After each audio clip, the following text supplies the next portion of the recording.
Live from the world's capital markets, here are the latest financial headlines brought to you by News Factory.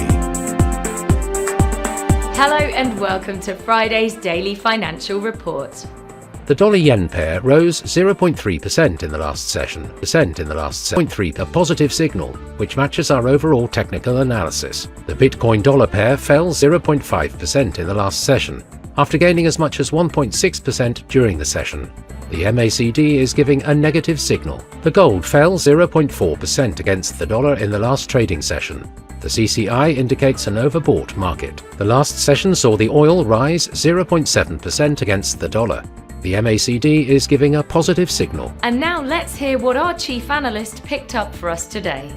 The number of Americans filing new claims for unemployment benefits unexpectedly fell last week, touching the lowest level in 2 months amid ongoing labor market tightness and defying efforts by the Federal Reserve to slow demand. Bitcoin spot-based exchange-traded funds could bring $30 billion in new demand for the world's largest digital asset. The spot ETF fever has gripped the crypto market in recent weeks, thanks to filings by BlackRock, Fidelity and others. Sterling was struggling to recover from a sharp fall following UK inflation data that undershot market expectations, while the dollar regained its footing after a steep decline last week that analysts said was overblown. Those were today's major economic events, and now moving on to world financial headlines. The US Baker Hughes US oil rig count will be released at 1700 hours GMT. Japan's CFTC JPY NC net positions at 2030 GMT.